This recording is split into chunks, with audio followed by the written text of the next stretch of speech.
BRS పార్టీలో ఏం జరుగుతోంది? పార్టీలో పెత్తనం కోసం పంచాయతీ నడుస్తోందా? గులాబీ బాస్ మీద ఒత్తిడి పెరిగింది అనేది ఎంతవరకు నిజం? కారు స్టీరింగ్ వేరే నాయకుడు పట్టే అవకాశం ఉందా? అదే జరిగితే గా ఛాన్స్ ఎవరికి వస్తుంది?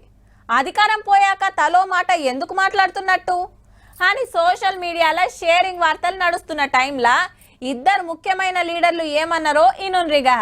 ములుగు జిల్లాలో ఎరకల నాంచారమ్మ జాతరకు పోయిన కవితక్క అట్లనే సోది చెప్పించుకుంది చెల్లెండ్లతోటి.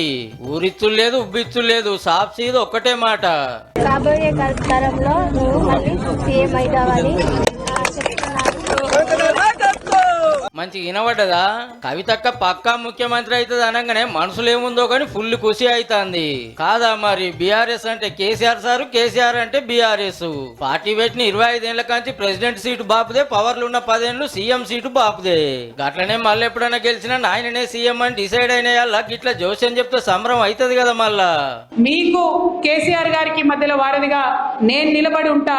మీరు మంచిగా నజరేసిండ్రో లేదో, జైల్లోకెళ్ళి వచ్చినాక కవితక్క రువ్వడి చూపిస్తాంది.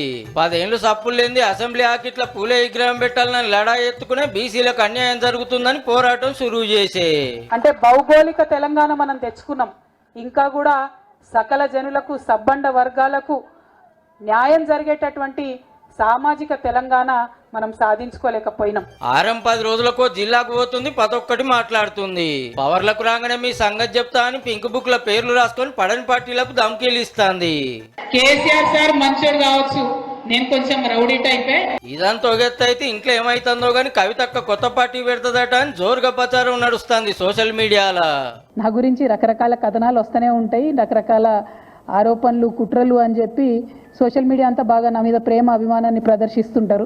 అక్క మీద అబద్ధాలు ఎవరు పుట్టిస్తాండ్రో, ఎవరేం కుట్రలు చేస్తుర్రో గాల పేర్లు బయట పెట్టే టైం ఎప్పుడు వస్తుందో గాని కొత్త పార్టీ పెట్టే ముచ్చట్ను మళ్ళోపారి ఖండాలుగా ఖండించిండు హరీష్ రావు సారు. అంతేకాదుల్లా కేటీఆర్ గారికి నాయకత్వం అప్పచెప్తే స్వాగతిస్తాను. డెఫినెట్ గా ఐ కోఆపరేట్. ఒక కార్యకర్తగా హరీష్ రావు పార్టీ నిర్ణయాన్ని, కేసీఆర్ నిర్ణయాన్ని ఎప్పుడైనా శిరసా వహిస్తాడు తప్ప గీత దాటే వ్యక్తి కాదు.